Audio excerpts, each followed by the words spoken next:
Ladies and gentlemen, ATDF everything in that shelf presentation.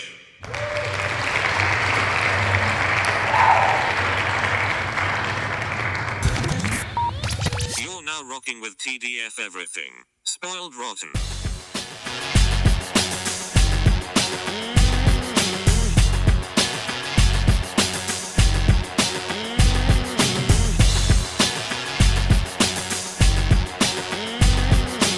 Spoiler alert. Welcome back, everybody. Hey. It's me, Daniel, And this is Ben on Spoiled Rotten. on that shelf. Boom. There was a show I was listening to where they said welcome and welcome back. And I feel like that's a better way of putting it because you never know who might be listening this time. It might be the first time. But anyway, Yeah. I'll try and remember that for next time. I probably won't, though. But yeah. Well, greetings all. Yeah. And welcome back. we are here to spoil episode 5 of The Last of Us: Endure and Survive.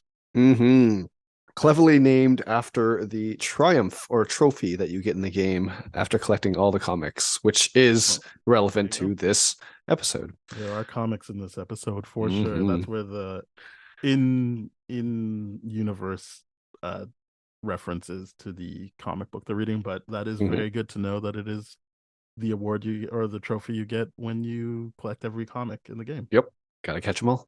That's really Wait, cool. That's a different franchise. Well, it is. No, I'm joking. Yeah, so that's where that title comes from. And it's a great title. It is. What did you think of the episode, not just the title? So after I finished watching this episode, I was just thinking to myself, I'm like, I wish they just made the last episode part 1 of the episode and acknowledge that this is an episode in the sense of it's a complete story arc for Kansas City. Much like the story arc was very complete with the Bill and Frank kind of storyline, is the idea of like, this is obviously a straight continuation of last episode, which to me felt like part 2. And to me, I'm like, I saw it that way. But they have been promoting it as a 2-parter. And that's where it goes over my head because I'm just completely like, hey, I don't see those advertisements. I'm already in, so I'm not going to waste more of my time watching the advertisements. No, it was promoted as a 2-parter. Fair enough. Okay. To be fair to you, it's not like it says to be continued at the end of the last episode. Yeah, and I think we're beyond the days where filmmakers are going to use that trope, unless they're like using it for a here's a throwback to the 90s kind of situation. Here's a period piece of the 90s. But yeah, this was conceived as a 2-parter and promoted as such. Well, in that case, I thought like the part 1 combined with part 2 is just probably such an amazing episode, probably better than the Bill and Frank thing, from just where this is set within this universe, continuing the main story mission as well as a side quest and all that kind of stuff from a conceptual video game standpoint, whereas the previous episodes, being the Bill and Frank thing, was completely a side quest and like of a storytelling thing, which is great, but this is amazing in the sense where everything is happening at one time and in unison, they're running together, and we see 2 different pieces of the puzzle, and it's brilliant. I definitely felt episode 5 was very strong. I really liked it. I did take notes this time, so we can go somewhat in order here, but yeah, I agree with you. I thought this was really well done. I didn't even really need I didn't really need episode 4. I'm not saying I didn't like it, but I don't really need them to be connected in that sense of like looking at them as a whole, because I thought this was strong on its own, especially since they backtrack and show you like stuff you were missing from episode 4. So like this really stood on its own, but I understand that conceptually they were looking at this as a 2-parter. So in that case, I feel like it was successful. Yeah, because I'm very happy that someone I've been chatting with was just like, what did you this episode, like the previous episode 4, I was like, feels incomplete, and she didn't get a chance to watch it that week, and I'm like, hold up, wait until Friday, watch them back to back, and it'll be the most satisfying thing. And lo and behold, well, she hasn't done that yet, but just love the fact that recommendation was just a solid one. So this episode starts with the resistance overtaking Fedra in Kansas City. Mhm. I guess I didn't realize that it literally was just an 11-day stretch. I thought Oh it was yeah. like they had been doing this for a while. No, Everything no, seems like so worn in, but it's you're seeing the first day, and then obviously throughout the episode you realize like 11 days passed, and then we were caught up on what was happening. it's nuts in the sense where I'm like getting to see that initial takeover and then putting context that it really helps you understand the state of where Kathleen is in. Yeah. So what I thought was interesting about this was that like the episode starts with like joy, like it's people being like, "Yes, freedom, freedom." They're chanting, and they're like, Mm-hmm. "Well, yeah, they are chanting freedom actually." And but then it just shifts to like, oh, like what Henry said like or later on in the episode, which is like people exacting their revenge violently on the Fedra agents. Not that's not me being like, "Oh, poor Fedra agent." It was just more like it was interesting to show that like they were free, but then it was like, now like let's do what they did to us to them, like, and like you see the like very violent way. Like, I guess we've talked about this where there's a way like when Ellie was in the bottom of the gas station and she tortured the Mm-hmm. infected before killing it. Like Mm-hmm. you could just kill the federal officers, but that wasn't what was happening. They were being tortured before they were killed. Yep. So people exacting their revenge. So I just thought that was interesting to show that like Yeah, it's just on the flip side of it, it's just who wants to be the person with the bigger stick. yes. And like that really it that goes to show like literally everything is a power struggle, right? And the moment you get that power, you remind the people that had the power previously before you that they don't have it anymore. Yeah. So torture, that's what you do. Yeah, there's Um no when the people are talking about freedom, oh, we can be free to raise our children. Nope.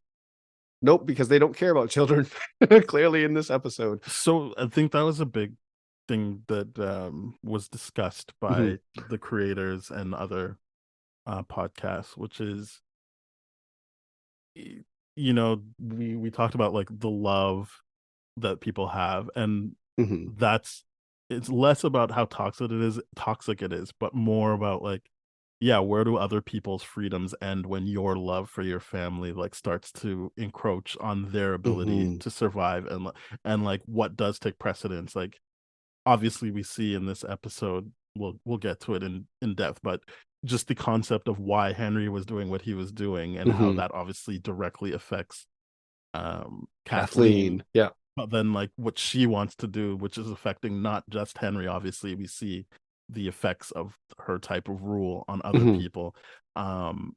So I think that's what they're looking at, and I thought that was just an interesting way of framing um basically every episode we've seen, because I feel like you do see that even in the first episode with Joel, when it's like, well, his family, his love for his family, which I think we touched on, was like, I'm willing to kill these people like to get Yep. out of here. Like not only am I not going to save them, I'm willing to be like, just drive over them, like just Yes. kill them so that we can Mhm. get out of here. And I think that is, yeah, it's very interesting to kind of recontextualize it, not as just, hey, love and toxicity, but more the very real and valid love that you have can sometimes be at odds with other people who are loving their family. And Yeah, obviously this is a great setting to explore that, because you can't really trust anybody in these times. Like it's absolutely. one slip up and you'll regret it. So yeah, Yep. I thought that was really interesting to like kind of show that obviously the freedom of the resistance means Right. the death of these people who were part of Fedra. Again, not me sympathizing with them, but you do see kind of later on in the episode that they had lives and like were taking care of their people. Mhm. And that's all gone now. But yeah, I just thought that was interesting, and not really having easy answers, but just actually exploring these tough situations. Yeah, it's the idea of like, and I love this episode is basically how really putting on display how selfish love can get and how like to your point, it's like it's this is only love that exists between me and exclusive this one person, and it's nothing. So that selfishness can drive us to really really deep lasting consequences and all those kind of things in this world, right? Where those impacts are really doing that. But even in a more general setting, those things hold true that have lasting impacts for a lot of different people. So like the idea of love being inherently that selfish, because one thing that's interesting is you're right. Like a few episodes ago, you're like, yeah, the toxic term is too heavily applied, but definitely the destructive nature or the more darker sides of love is being explored within the show, right? And so it forced me to go like, okay, well, what is love? And I do believe at one point heavily, and I still hold true to this, is that romantic love is a shared insanity between people, whether because other people looking in will not understand it. They'll be like, how could you possibly do that for give your own liver or do all those kind of things? And in this case, what Henry does for Sam, how could someone possibly do that? And that's what Kathleen is struggling to I would actually deal disagree with right? that. I think this really? show, I think that might hold true for romantic love, but I think the whole point of this is you're watching all the different Joel, like, so if we're looking at this as like there's always a Joel and an Ellie, or there's always a Bill and a Frank, you're looking at a bunch of Bills and Joels recognizing each other and understanding, like, I understand why you did that. Kathleen's thing, and I like the way she's playing it. This wasn't anything specific, but I did have these thoughts of, obviously this is a black character and this white woman has decided I'm locking in on you. So there's a lot of stuff she can say, but I think it is really like, I know why you did what you did, but like, one, you did it to my brother, so fuck you, I'm gonna kill you.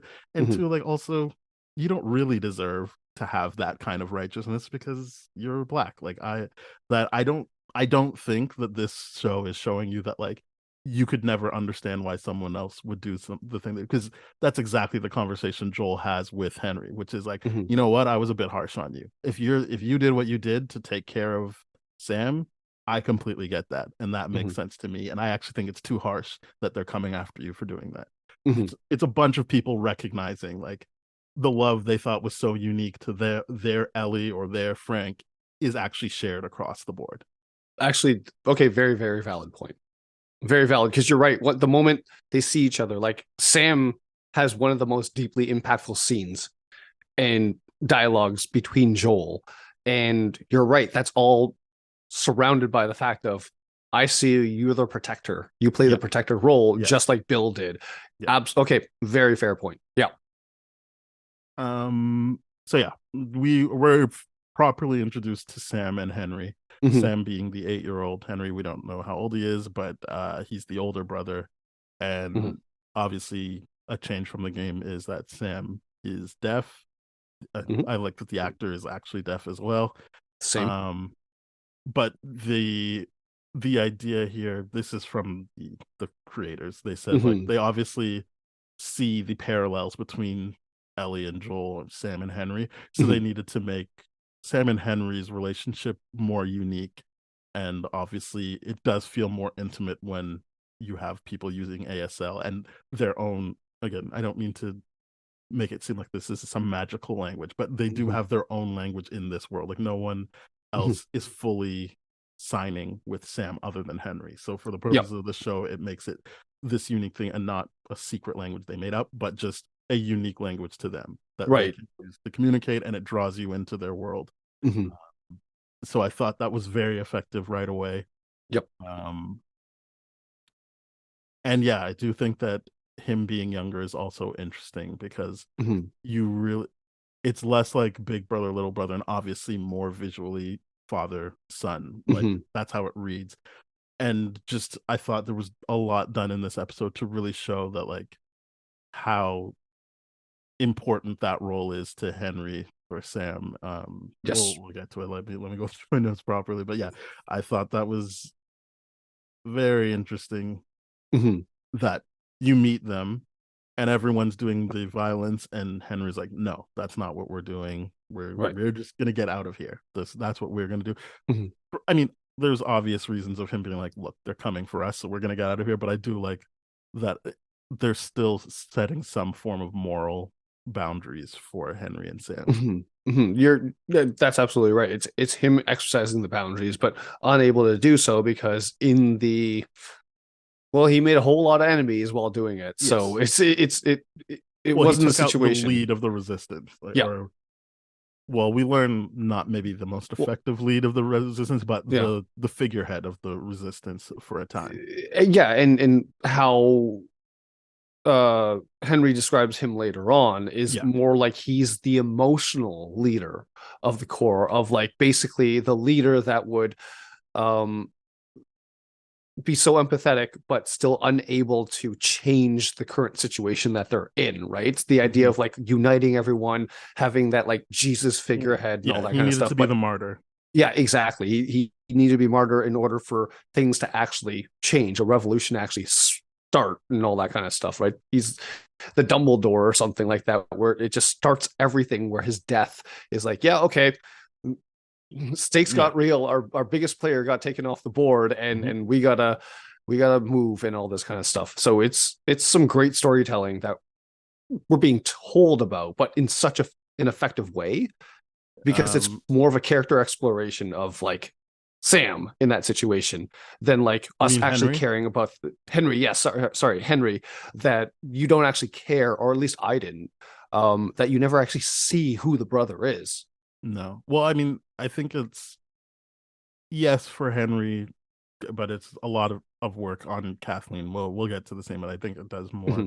to flesh out Kathleen, which I think is interesting. Mm-hmm. Um, so yeah, we do switch over to Kathleen, and I think she's great in most of her scenes, but this is a really great scene where she's talking to the collaborators or informers, Mm-hmm. and she's trying to be like, yeah, where's Henry? Like, this is all well and good. Like, basically, that win wasn't enough for her. She's like, this isn't really a win because Henry's still living. So Mm-hmm. like, let's go here. And Mm-hmm. Perry is kind of like, I don't think this is the right way to go about it. Like, we have all the perimeters locked off. He's gonna run into us at some point.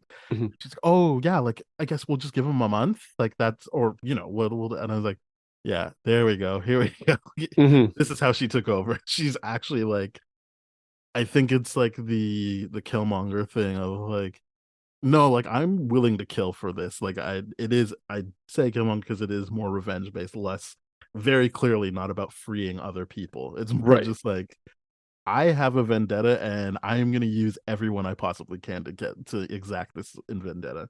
Yeah, you're absolutely right. And I'm glad you brought up the Killmonger example, because it's driven by that same selfishness, right? That Yeah. whole like, I need to get what I want. I'm owed something, and everyone else is getting theirs. I'm going to get mine, and this is my turn to do it, right? And later on, we'll talk about that scene where she really, that level of manipulation just, oh wow, it's freaking me out even thinking about it. But it's like it's wonderful Kathleen stuff. Like every aspect of like, and there's been, of course, parallels drawn to the January 6th kind of thing of like, this is what would happen if they actually took over and got a deal. There would be no plan to just revenge and all this kind of stuff. But like, this is what happens when something overthrows based on this kind of situation. And then the idea of Kathleen being a white woman spearheading this whole thing says a lot about the political scene. And then of course, with what you brought up with Sam and Henry both being black, it's just like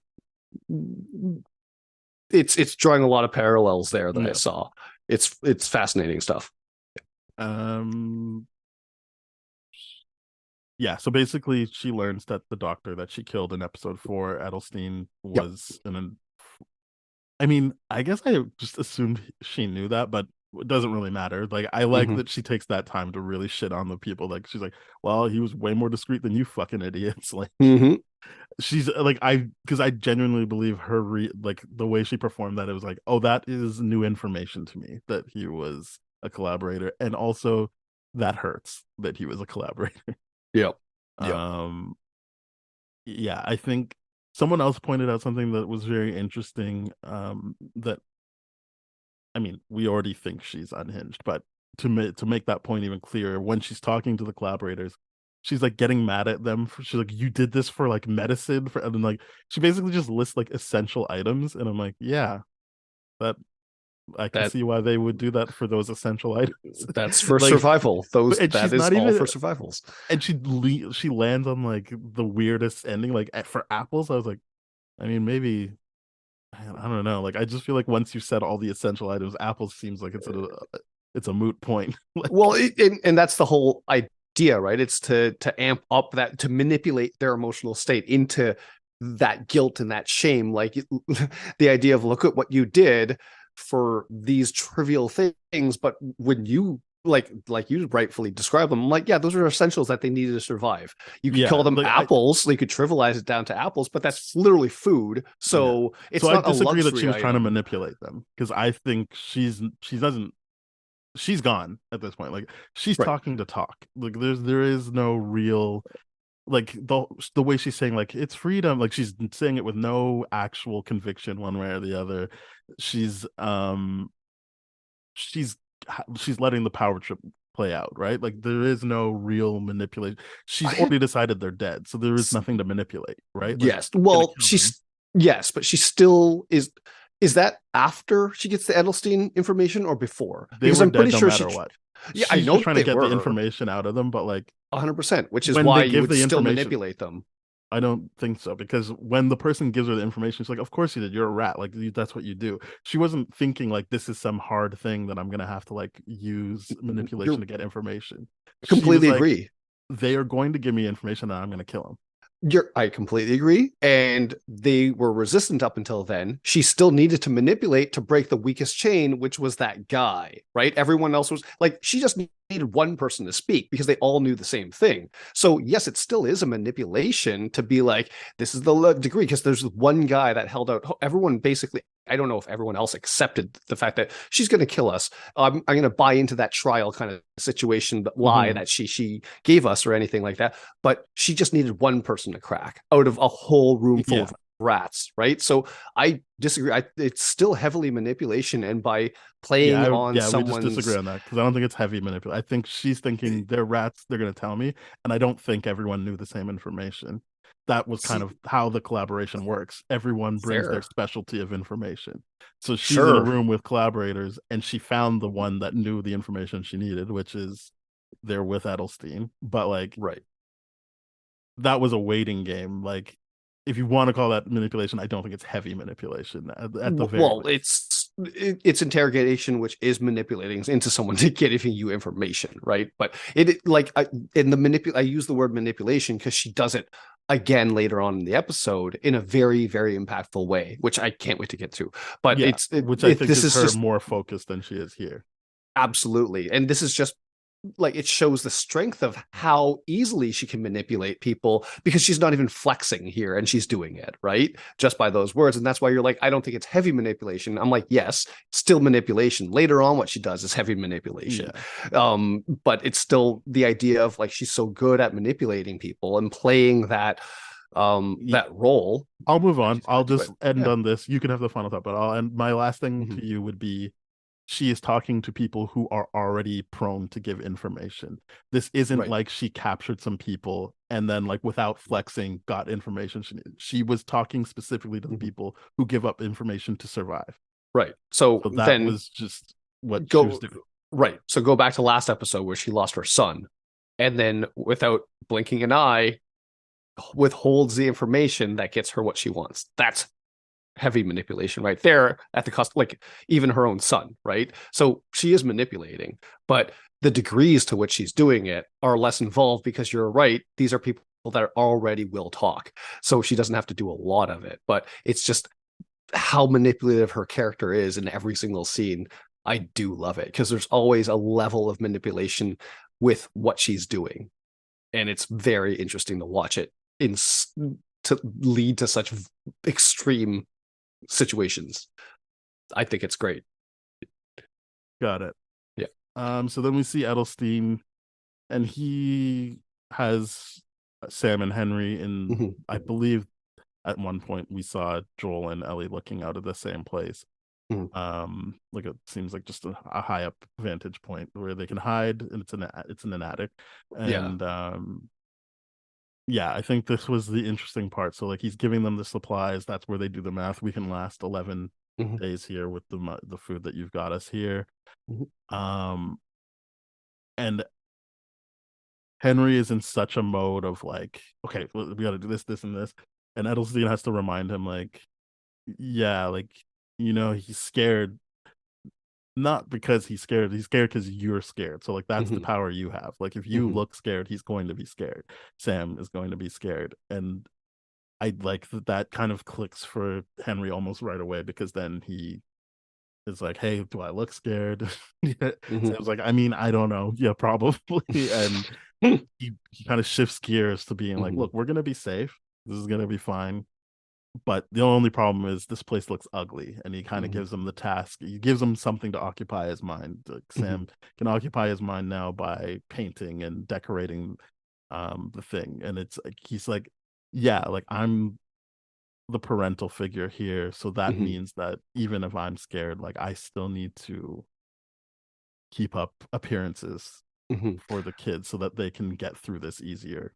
Yeah, I saw that as like Edelstein mentoring him, because it's just one of those things of like, this is not your kid. This obviously would not come naturally to you, but you're clearly playing the father role. You playing the father figure kind of situation.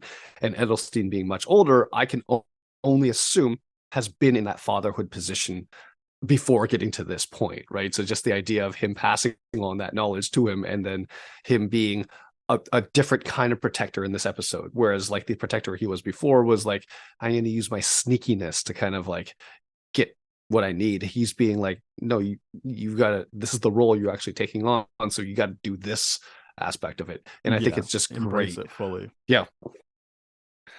Um yeah, so that I really liked how that came about, and it's Mm-hmm. something that I feel like he remembers throughout the episode. So like Yes. you need to keep checking in with him and making sure that he's not Mm-hmm. reading the fear in your face, and that Mm-hmm. you can afford to be scared if he's occupied with other stuff to make things feel a little bit more normal and palatable. Mm-hmm. So yeah, we also hear Henry's tunnel plan, like the beginnings of it. Yeah. Um, he's And convinced that there's nothing underground, so they should just go through the tunnels. And that, yeah, I thought that was pretty interesting. I thought that And was great that he's that's like a scene directly where he uses Edelstein's kind of information. It's like, show him you're not scared. So when he's pitching the idea, it involves Sam as well to show like how confidently he's speaking. And then the moment he looks away, it's like, I hope kind of deal. You know what I mean? It's he's using it right away, and I love it. I really, really do love it. but yeah, it was basically like, yeah, this is gonna happen on foot. We're not gonna be able to drive out of here. We're not gonna do that. And obviously, as time passes, you see the 10 days later thing where it's Mm-hmm. like, yeah, he's not coming back. And Mm-hmm. I like that he didn't lie, because when Sam is like, Yep. did they kill him? And he's like, probably yes. Mm-hmm. Um, but then again, I mean, this isn't occupying his mind, but kind of just referencing the whole like, look at how you decorated the place, giving him his superhero mask. I thought was great. He's like, because we got to move now. We're out of food. Mm-hmm. I've studied the patterns, so I know when and where we can go. Mm-hmm. So let's move out. And yeah, I And then really while like they're that. doing that, they get the different perspective of the Joel and Ellie thing that happened last episode. And that was a really, really cool feature. Really, really cool to like catch them up to where we are in the story, right? Loved seeing that. And to be honest with you, I didn't know what was running through his mind at the time of like, why is he approaching them, right? Because in the game it's very, very different. In the game it's Yeah, just a straight out like fight, because it's like, hey, I ran into you and we're going to be aggressive right off the bat. And then they're like, oh wait, you're not actually gonna kill me or whatever. Oh, cool. And then they get cool with it. So the way they interact here is very, very different. And you're just like, oh, I at this point still didn't know what he was looking for to be like, why did he do it that way? yeah. And then approach So them in their sleep. yeah, they come for the he. Well, they make a point of showing how interested he is in Joel's Mm-hmm. ability to kill. Mm-hmm. And then yeah, so they approach them while they're sleeping, and right away, like we've seen many times, or at least twice in this show already, he drops the thing. He's like, "Look, we're not here to kill you. This is not to hurt you. We don't want to Yeah. hurt you. Like, we want to work together. Mm-hmm. Please, like, don't make me do anything stupid. Like, we just want to work together." And this is basically at present point. This is no more like flashback. This is just we've Right. jumped to after the end scene from episode 4. Yeah. Um, So and I really Joel's like woken up and all that kind of I like stuff. that And Joel yeah. is like, yeah, okay, and he's like, I don't really trust this guy, and Ellie's like, he just has asshole voice. It's fine. Just come on, convince them that you're not an asshole. And he's just like, everything is fine. She's like, It's like, you see, you dude, did it again. Like, dude. I'm like, it's so that interaction, that chemistry between them is really, really wonderful. Because it's just the idea of like, no, I get it. I get what you're saying. Yeah, like, don't do that right now because he's yeah. a dick about it. It's really funny. But they end up sharing a meal because I think whether or not he says anything, I don't know if he indicates, but I think Joel's Mhm. like, it's another like lone wolf and cub situation. Like I can trust that he won't do anything stupid to ruin this for the kid. Like we can at Mhm. least have this moment. But then yeah, like he starts to see Ellie like warm up, and he's just kind of like, okay, we ate together, we didn't kill each other. Let's just take this as a win and move on. Mhm. Mhm. Yeah, for Um, sure. which I thought was interesting that he was like, the longer we stay together, the more chance this is gonna all get screwed up. So no, like let's not do that. Mhm. But Henry kind of sets things straight again. He's like, look, you're up here, so you're clearly looking for a way out. Like you need a vantage point. Mhm. And I know how to get out, and I can show you once it's daylight how to Mhm. get out of here, but we need to work together, obviously. Mhm. Um, I don't know, does anything happen in between that and them like basically Getting to yeah, the daylight. they're in the daylight scene, I guess, Yeah. and they're in the boardroom, and that's where it's kind of like Joel does the initial like, "Oh, you were a collaborator? I don't work with rats." And Yeah. Henry's like, "I mean, you will have to." So, like, Yeah. we can get over that part of it. Like, I'm the Yeah. only one that knows how to get out of here. Yeah, I mean, when you when you have a need, you can't be too picky where it's coming Yeah. from. So he called him out very, very correctly. It was like, you don't have a moral ground to stand on right now. You don't have options. Like Yeah, you you don't have got to go with options. this. Yeah. This is happening. And I like that he's like I think before this he was kind of like, "Look, I'm not a violent person. This is pointing an empty gun at you was like the first time I got really violent." Yeah. Um, and I'm glad that that wasn't a lie. Like because I think later on in this scene he's kind of like, I was lying before, and I was like, oh my god, this guy's a liar. But No, he just it's admits later to on. the Yeah. Michael thing of like this.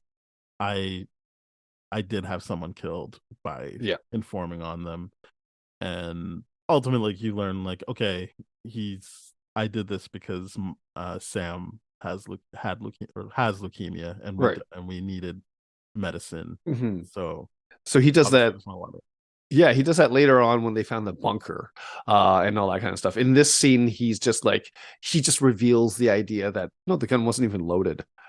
He's just like, the waving an unloaded gun was the closest I got to violence ever hurting another human being, right? So like Joel just sizes him up and he's like, yeah, okay, yeah, well, it's safe to go with this plan because this guy's basically he's not going to threaten me. He needs my protection to get through, so yeah. he's Well, not going to hurt me. he's like, here's the plan. They do it in the Yeah. boardroom, Mhm. and he's like, yeah, that's a good plan. What do you need me for? And that's when He admits he it.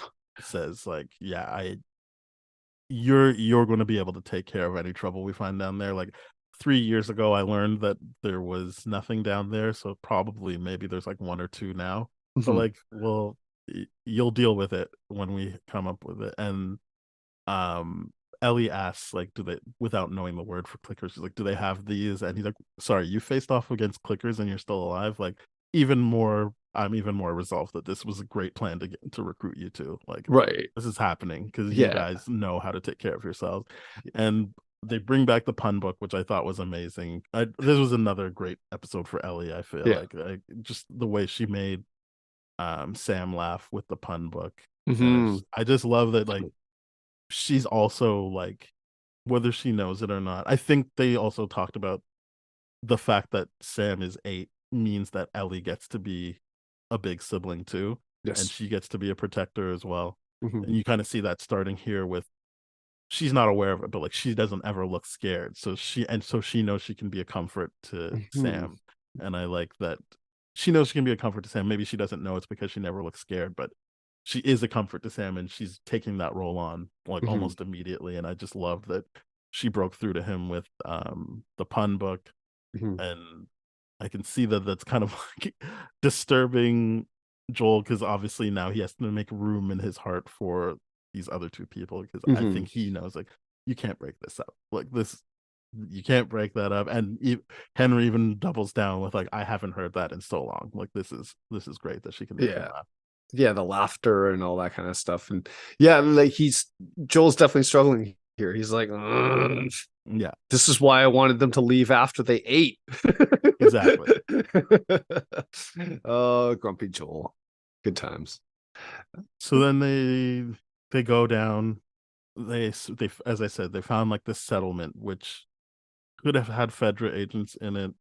um I You don't think that's know. more, people are making this assumption based on the game where there was like letters from Ish who might have been a Fedra agent or Mm. something. There's a couple of people. No. So like the Ish thing in the games is like Ish is this character that was out to sea when in a fisherman while the whole outbreak started and all this kind of stuff. And when Ish came back, he was able to find basically that settlement and then be a part of that settlement with like a whole bunch of other people. Like this, the lore of the game really goes deep into this, and it goes in like it, and Ish becomes a part of that settlement and is primarily the protector, provider, and a lot of different things because of the boat and all those kind of things, and is really seen as a hero in this. And the important thing is the Ish letters kind of tell you what happened to that settlement and why it fell apart,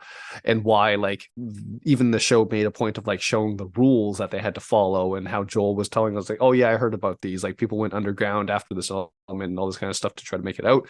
And one of the first rules is like keep doors locked.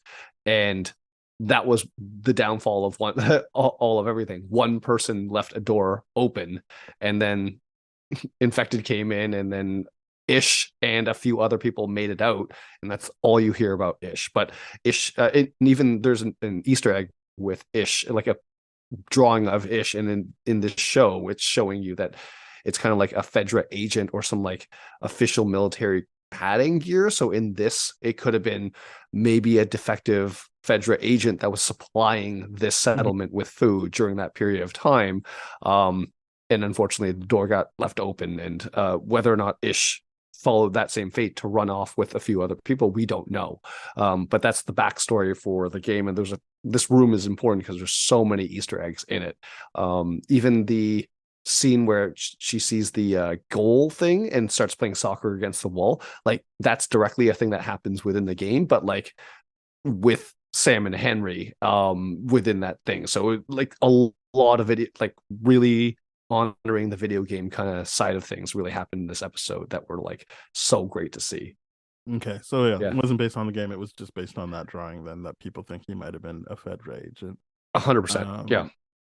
Which is still interesting, I think, because if you did see yourself as a protector, but you didn't like the way people were running the protection, you might be like, yeah, let's start something underground and we could actually do proper protection and not this bullshit that Fedra's doing.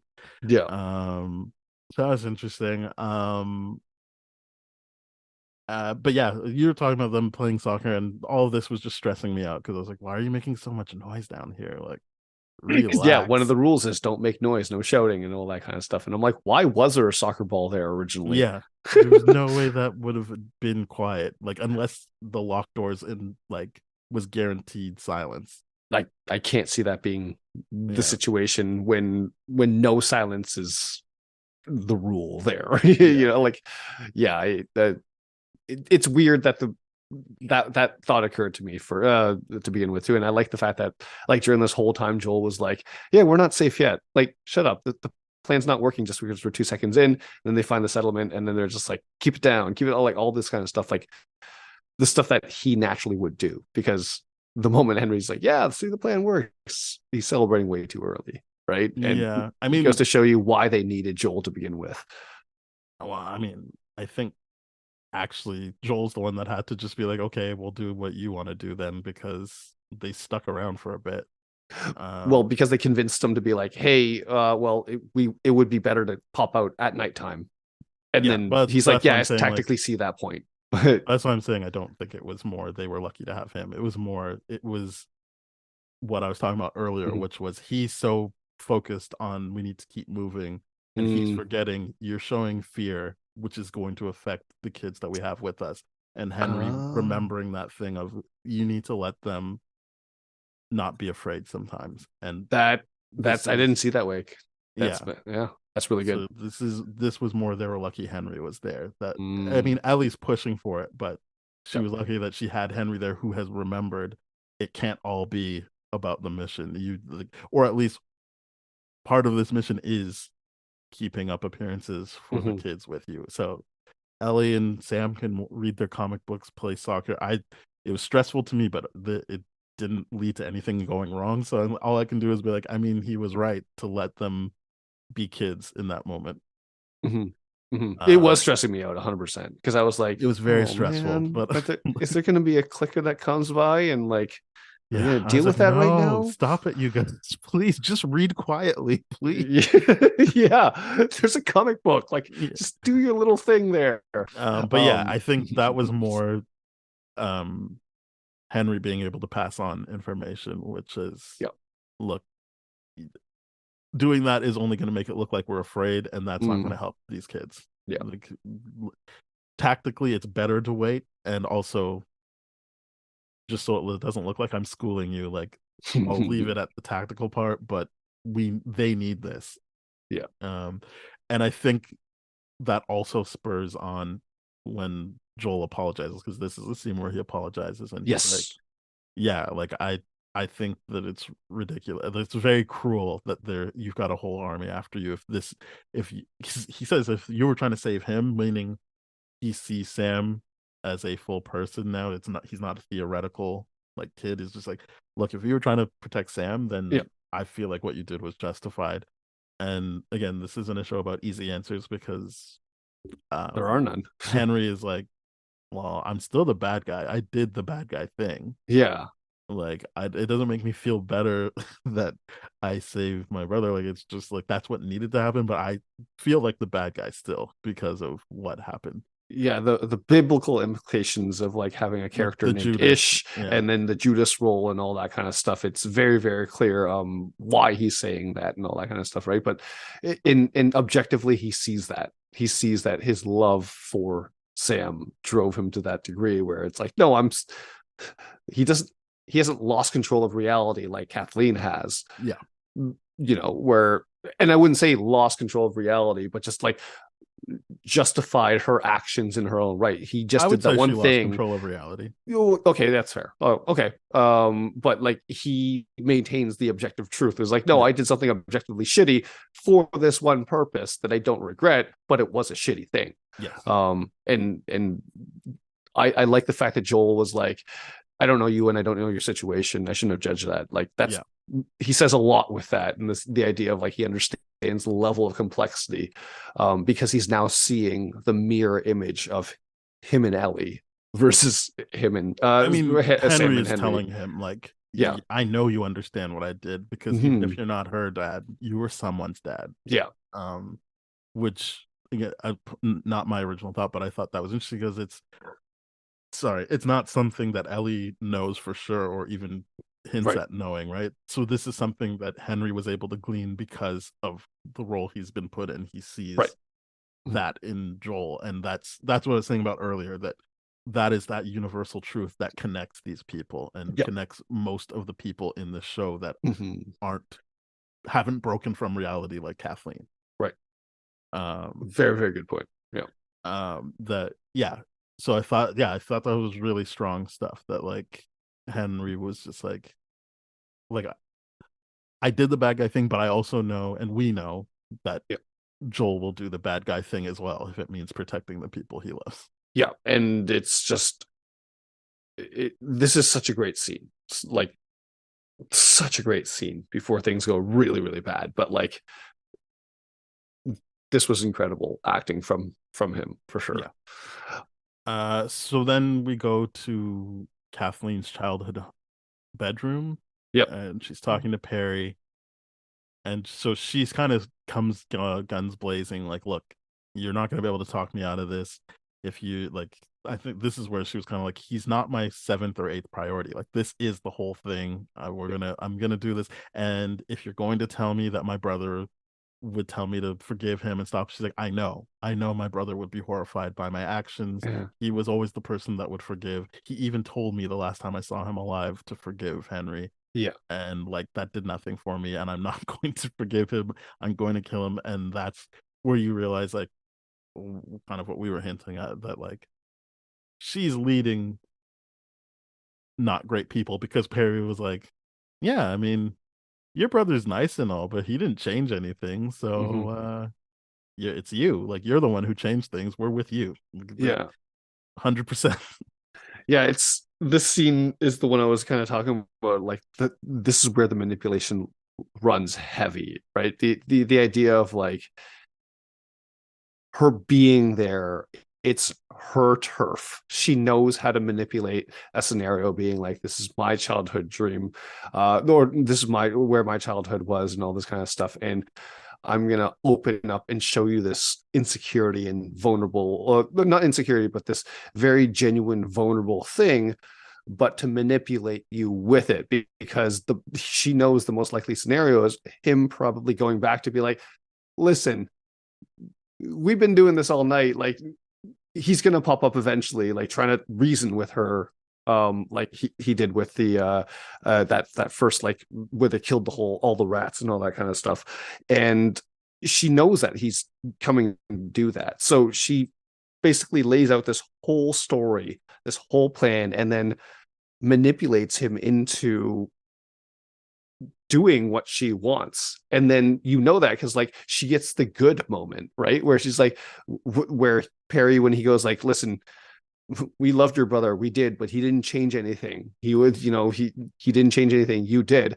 We're behind you. And the whole thing was to make sure, like, for her to be like, I'm making sure I've got you under my control right now to get what I want, and manipulating him and therefore the entire force to really go all out in the final scene. Yeah. Like, this I will is say just this, I crazy disagree with that manipulation. too, but Really? we don't have to really. Fair I enough. think my thing is, she's she's gone. Like, it doesn't matter to her. She doesn't need the army. She's gonna do what she wants to do. She's like, you see her. It's not like she's standing in some room being like, good, Perry sent the troops. Like, even the fact that she had a sniper and she's like, we're coming. I'm going to be there because she needs to kill Henry. She truly sees this as her thing. She has a bunch of people that are reacting to her resolve. That's what I meant, like, by the whole thing, right? Right. So I understand why you're framing this as her manipulating, but I feel like that implies that she feels like there is a need to do that, or that she cares what he thinks. Her whole stance is, I don't care what you're going to tell me, because I was told by the person I actually care about. Like, so Michael is her Joel. She's like, he's gone, so I don't give a fuck anymore. I'm doing what I want to do, and people are reacting to that and following along with her. But I don't see that as her plotting this out and manipulating, because the whole thing was, how did you even know I was here? Because she wasn't trying to have this moment. He was like, oh, I asked your mom. She's like, what are you doing talking to my mom? And then she was like, basically like, okay, you made the trouble to come here, but it doesn't matter because I'm doing what I want to do. So this is where I disagree. I disagree, because I know we disagree. Yeah, but that's all I'm saying, because I don't want to get caught up on this. That's fair. I understand what you're saying. I'm just saying I don't see it that way, and that's fine. We both see it differently, but I do think that it's a stronger character arc that she doesn't actually care and isn't trying to manipulate. Interesting, because I was looking at it from the perspective of, she needs to manipulate to guarantee that she gets what she wants, but also within getting what she wants, guarantees that she remains the leader going forward. Yeah, and I don't think she cares. All she cares about is killing Henry, and it's going to be something after that. But she has broken from reality. She does not care. Fair enough. Okay, everyone else around her is just there, because I thought all she cares about is getting Henry right now. Because in this scene, obviously that's her primary thing, right? But then I was also thinking, like, she's brilliant in the sense where she's making sure she has her thumb on the military going forward too, not just for this one thing that she wants, but for the future. And that's where I think I'm seeing the manipulation, because I did think she had a plan for afterwards, but she was so blinded by the now that she was just Yeah, and I don't see out. how you could make that assumption based on how well written everything else is, that it's very clear she is living for that. That is what she cares about, and then I don't think it matters to her what happens after that. Fair enough. With lines like "it ends how it ends" and stuff like that, I don't think this is like some kind of like, all right, step one, overthrow Fedra, then kill Henry. Then I do, like, no, she wants to kill Henry. Right. And if she can get people on board with doing this by saying, hey, we're going to take over Fedra, she'll do it. But she doesn't really care. Like, her whole thing is, I'm going to kill Henry. And I'm going to kill Sam. Right. Now I have to kill the guy who killed Brian. Right. Fair. If that's how you see it. I see it very, very differently. And this huge mind game manipulation of her using her innocence and her just everything, her position of how she is portrayed to her advantage to manipulate people into doing what she wants. Like, I saw all of that within there. And that's fine that, there's a disagreement, but it's just, I was really, really seeing like a deeper level for this character.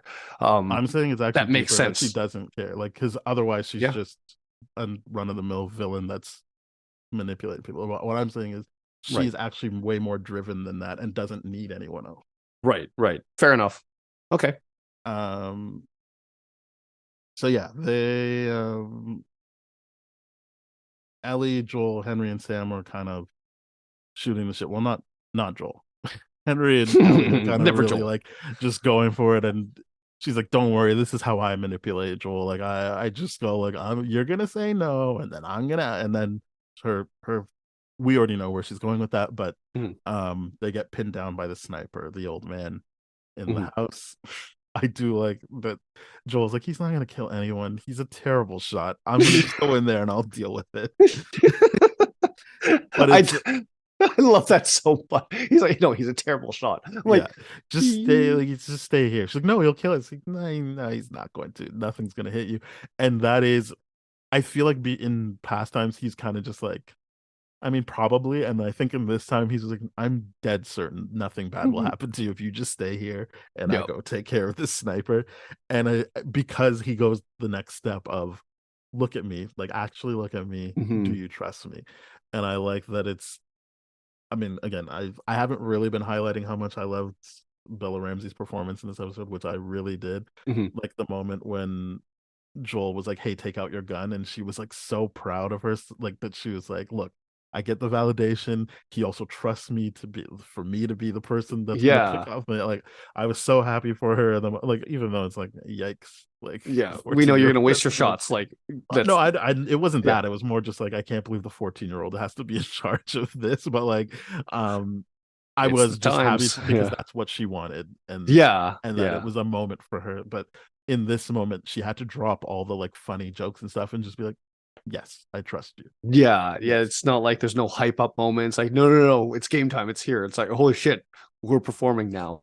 It's everything. Like, her reaction to that was great. And again, Joel using what I guess Sam has taught him, or Henry. Sorry, I keep mixing them. Henry taught him in the previous, like, about like, hey, calm them down. And so the idea of like, look at me, like, I'm calm, like, I'm this confident. Great stuff. So Joel makes it into the house. He takes up the sniper, but then that's when you hear Kathleen on the radio being like, look, just keep them there, we're coming. And I obviously got very stressed about that. I was like, oh my god, this is it.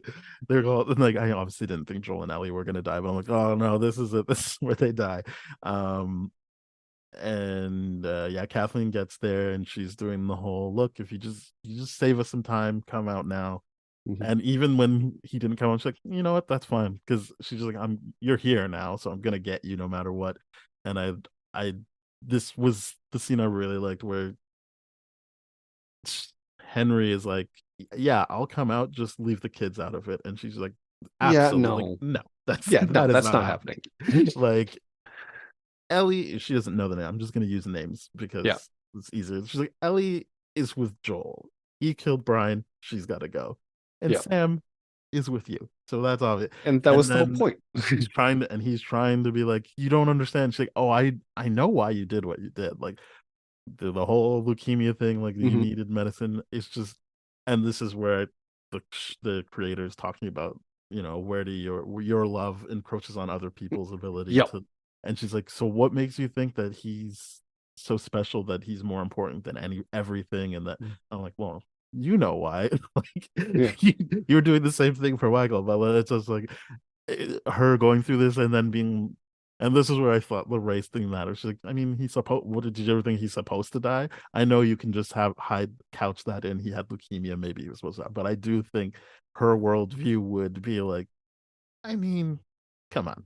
She's devaluing. There's an element of race there where she's definitely devaluing the value of life. It's just like, come on, like even if he did live, like, come on, that was not a priority for. That 100%. Shouldn't be a priority for anybody. I mean, really building up your hate for her this moment where she's like, she could just kill Henry because Sam wasn't actively collaborating or anything like that. She could just do that, but she needs to make sure that everyone feels shit about themselves in this moment.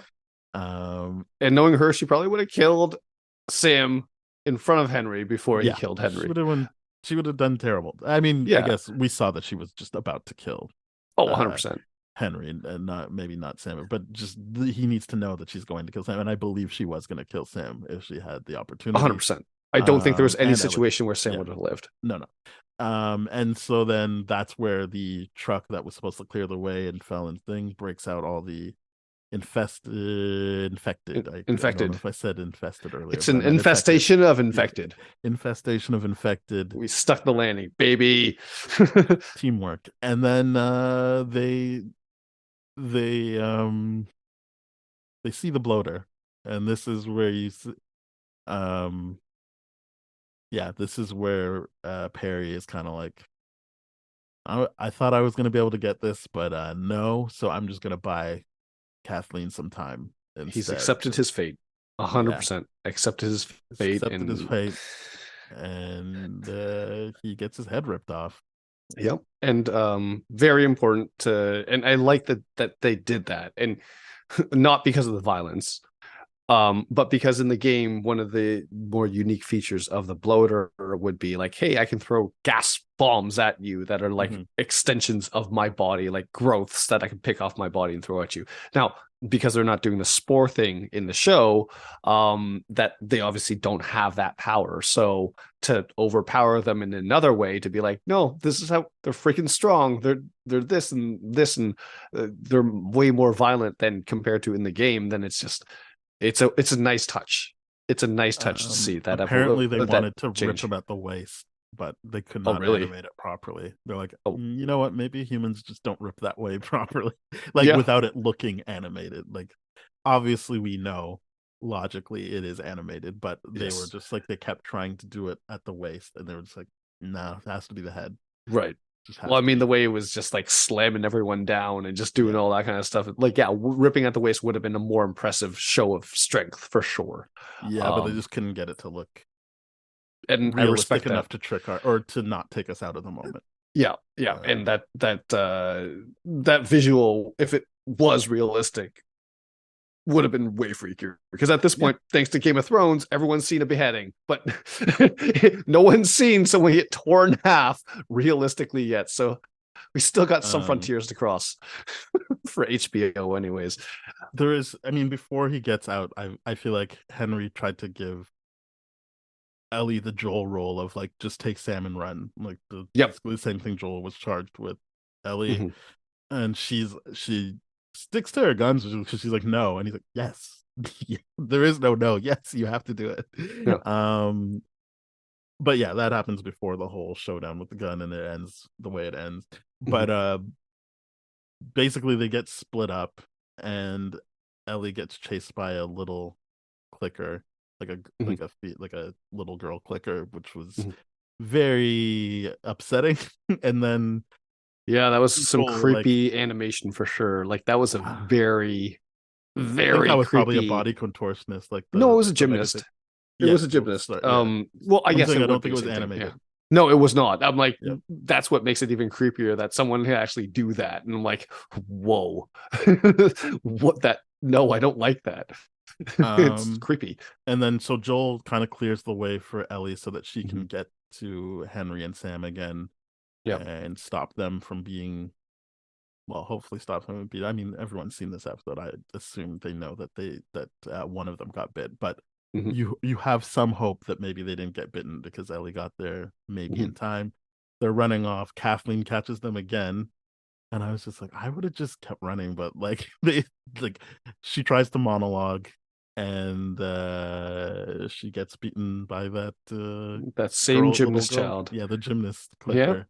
That's what you get for hating on kids. And Like, this is the time where I think they were lucky to have Joel because he comes up and he's like, "What are we doing? Like, let's go, let's get out of here. Like, yeah. stop looking at this. Let's go, let's go." Yeah. So they run out, and basically you're like, okay, so Kansas City had 11 days of freedom, and then they Mhm. were overrun.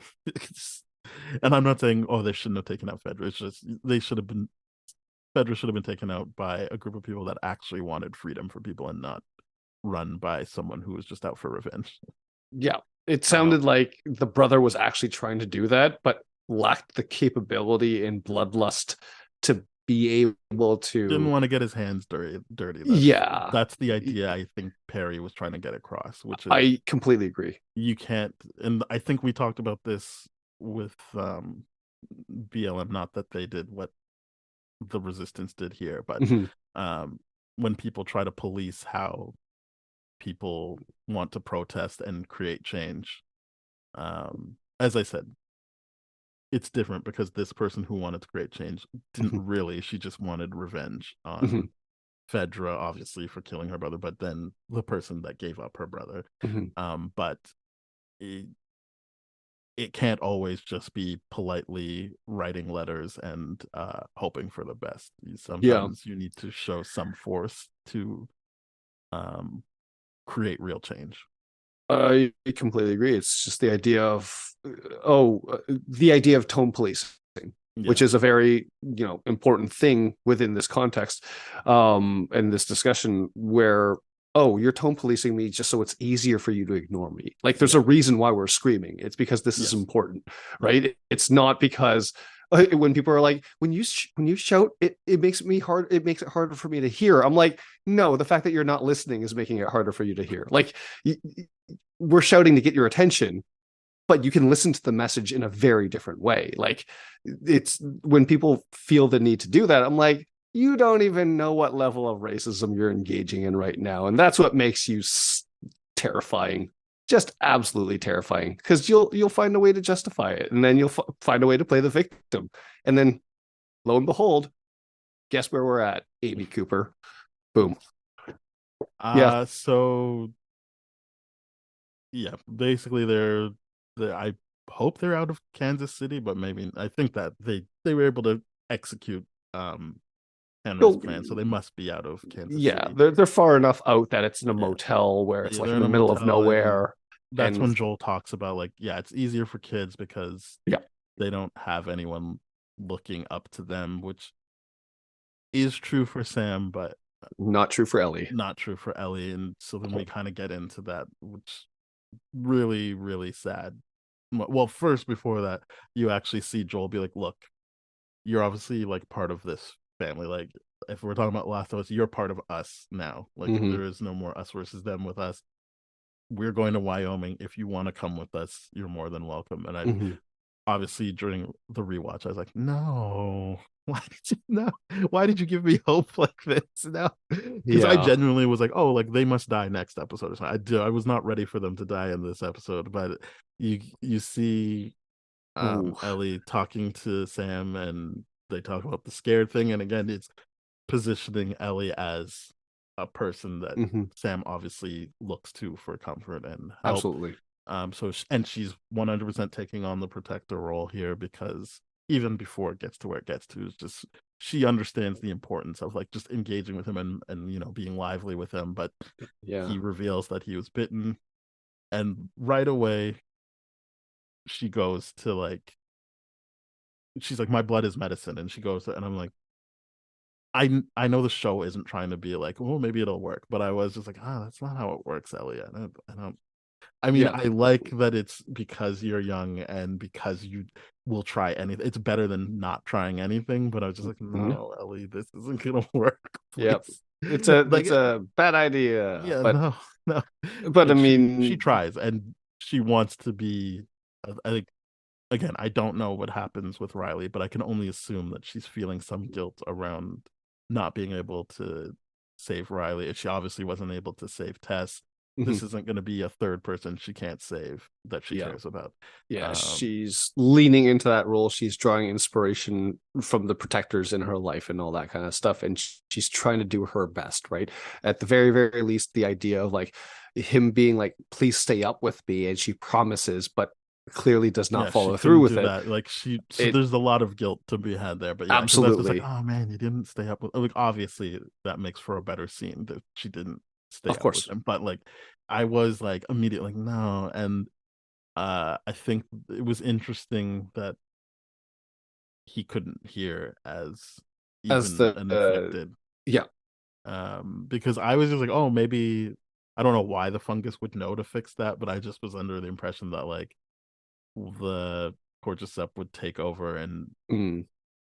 just the same way the old woman wasn't rickety anymore. That I know it's two different things. I'm not saying it No, was but it's a just valid point though. I had a bit of like, oh, and I know they did that on purpose so that Yeah. it's even more like you're gonna have to kill Sam. Like it, there's less of a disconnect because it's like, oh well, you know, this infected can't hear just the same way Sam couldn't hear. Mhm. Um, it's not enough steps removed yet, but yeah. Um, she goes in, and I thought it was very interesting that like Henry's first shot is to stop Joel. Joel from Yeah. getting close because he's still in protector mode, and it's just like you're not gonna. And I do think there was race layered into that too. It's like, look, you will not be you will not be intervening in this. This is me and my brother. This Yeah. is just a really strong scene and very upsetting when he shoots. Oh my god. When Because he I shoots mean, he Sam. did not hit Ellie at all, so it's just like that was I know That's he's not far away. It's just more like emotions are high, they are intertwined a bit, and Mhm. you were able to get that shot. And I know that's not the point of the scene, but it was just like, oh my goodness, like that's rough. And then Right. Yeah.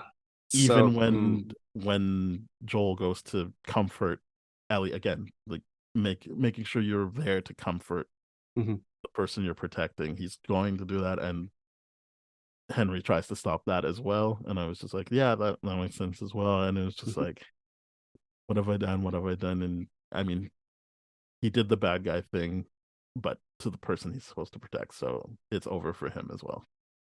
Yeah, it's that was that scene is just one of the most intense scenes I've seen in a long, long time. Yeah. And it's just the idea of like everything that you said, the layer of race in there to be like, no, no, no, it's not gonna be you. Like you're gonna let me figure this out. And but the very real danger and the tension of like the infected Sam and just the moment of clarity of like yeah, there's no way I can keep him alive. Like I Yeah. gotta shoot him, and then the actual moment of clarity of or like where he's living in his own delusion. Because that's the thing is the idea of he came to the reality of yeah, infected, not going to be able to carry on in any meaningful capacity. But then after he kills the infected Sam, he re-enters a state of delusion where it's like I killed my brother and that's all he can think. I'm like the clarity is gone, like you're gone, and the trauma of it all was so much that he tapped out. He needed to, and I'm just like I was not prepared for that. Like you said in this episode, like when they did that scene before the whole night where Joel and he's like, "Hey, come along with us. We're going to Wyoming." I'm like, are they going to change it? Are they Mm-hmm. going to change what they did in this the thing? And are they going to have like an actual cast? I got that hope up, and then Yeah. nope, They they did the exact disabused you of that. same thing, Yep. and in such a more brutal way. Very Um, brutal. because they sold. I like that death part where they sold it that he like no, he's still not going wild yet. He might have been saved. Well, I mean, he isn't going wild because he can't hear yet. Well, I know, when but you she don't pull breaks that connection. Yeah, but you don't pull that connection right away until he attacks, and you're like, oh, that's why he didn't attack, right? Because he's deaf. But the idea of like they sold it from the perspective of he's sitting up straight, controlled, and not moving around weird. Could this have happened? Like, does Ellie just need to give blood transfusions out to people for like 5 milliliters of blood? Apparently, Oh yeah. I guess even the first time I saw it, the fact that he wasn't trying to wake her up because she promised earlier that she would stay up with him made me be like, oh, okay, it didn't work, because he's just silently looking out the window as opposed to engaging with the person that gives him comfort. So I didn't think it worked from the time she woke up. I was just like, oh, that's it. There was a glimmer of hope in my heart. Yeah. And that was quickly squashed. Yes. And oh boy, was more than that squashed by like just the way Ellie was like that.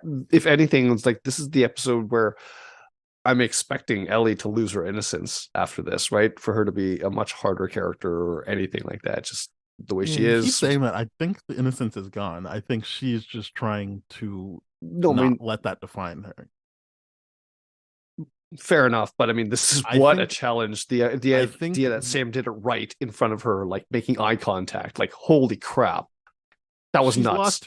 She's lost her innocence based on how she reacts to Joel beating someone to death and wanting this gun. And I think more what's happening is she might be losing faith or might be losing hope, but I think the innocence is gone. I think it's more like she's like, I am the cure, this can work.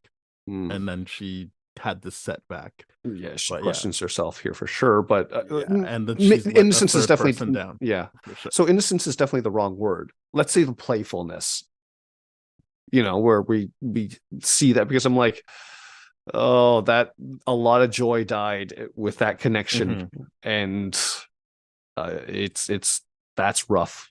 That is rough, and love that Joel took the time to actually bury them.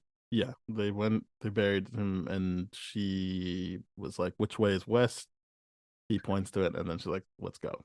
Yeah. She left the etch pad that he left the writes etch pad on saying, I'm sorry. Yeah. Which I thought was weird, because I thought it was weird because I'm like, wouldn't you normally bury people with the things that they have, unless you're taking it? Well, I guess you would probably was like, I'm gonna graves. Yeah, but leave their own thing. I thought they would be buried with their own possession. I don't know what you're doing of this. It's a very common practice to be like, here's something I'm putting on the grave. Right, but I guess I usually see things buried with the person in the casket as opposed to on top. And that's why I was like, oh, she must have taken it as a means to remember him, but then realized like, no, why would I want to remember this? Like, and then just instead wrote, I'm sorry, and left it on what she's apologizing for, we don't know. Right. It's just the idea of maybe I failed you. I didn't do whatever. I didn't stay up. I do know. Yeah. She's apologizing for letting him down. Everything. Yeah. Like everything. But it's for Joel to see that and then look back and like, oh, yeah. Yeah. I don't think it's, again, same way I push back on the Joel wanting to move on and forget that. It's not about not wanting to remember stuff. It's she's not going to remember. I think that was her way she communicated with him. She can't do ASL right now. She left an I'm sorry for him because she feels bad that she fell asleep and that her blood medicine didn't work. Yeah. No, I found it weird because I guess she didn't get there in time when she saved them earlier. Well, there's a lot in the whole "you looked at me as a protector and I couldn't protect you" is right. How it all summed up. Right, and my thing is like maybe this is a cultural block where I'm just like, oh, because I guess in my culture, like people get buried with the stuff that belonged to them that was treasured, right? And so I'm like, that's why I was like, is it weird that she took it and then put it back or something like that? But this is one of those cultural things, like think she where was I waiting for revealed him I to haven't be- had Christmas since I didn't do Yeah. Christmas until I I was think 8 she was or something waiting like until that. he was buried so she could put it on the grave. Fair enough. Yeah. I don't think Yeah. that was a taking it and then thinking about it. I think it was like, Mm. this is how I communicated with him. This is Yeah. the last time I will communicate with him. I will put it on the grave. Yeah. Okay. We'll chuck that up to cultural misunderstandings for sure. I mean, But, yeah. I'm not trying to convince you it's not weird. I'm just trying to say that, like, just the in your practice I was not confusion, familiar I'm with. trying to Yeah. give you a bit of like a way of navigating it. No, I know how to navigate the whole thing. It's just like to me, it was just like, wait, why would you take it and then put it back? That's what I mean by giving you ways to navigate, because she didn't take it and then bring it back. Right. All of that stuff. Yeah. Because I originally thought like, oh, it's not that you see her take it, but I was just questioning all the wrong things in that moment for sure. Yeah, that's what I was talking about, which Yeah. was I'm trying to give you some stuff as bearings to hold on to. No, I completely get the sentiment. It was just like, to me, I'm like, is this a thing that people do? And you know what, it is, and there it is. Yeah. But yeah, off to Wyoming then after this episode. Yeah, who knows where they'll stop, or if they really do get to Wyoming. We'll see. Yeah. There's like 4 more episodes left. Yep. 6, 7, 8, 9. Well, it goes some wild spots for sure. Awesome. Well, yeah, that's episode 5, Endure and Survive. It was a rough one, but a very good episode of TV. Oh yeah. Just reminders, I should have said this up top. You're listening to this on Thursday, 16th, and the idea is that we will have our Ant-Man and the Wasp Quantumania spoiler review up on Monday, and then the Thursday will be episode 6. So that's the next couple of episodes coming out. Thank you very much for listening. We're part of That Shelf Podcast Network with other great shows like Bad Gay Movies, Black Hole Films, Contra Zoom Pod. So go to thatshelf.com. You'll find those shows, our shows, more shows. We are also on tdfeverything.com/spoiledrotten. That's where you'll find older episodes of our show. Our email is spoiledpodcast@gmail.com. Our Twitter and Instagram are @TDSSpoiled. We're on all the podcast networks. We're still yet for someone to contact us to let us know that we're not on one. So you will not be getting Ben in a hat until you do that. Just let us know where we need to be, obviously barring any political differences. And and please find that platform, because my hair is getting to a weird length where I either have to style it or I have to wear a hat, so I need an excuse to buy more hats. Yeah, don't be rude. You gotta help Ben out, everybody. Yeah, help me out here. Find it. It's like a Where's Waldo of like podcast platforms. Excellent. All right. Bye-bye. Cheers.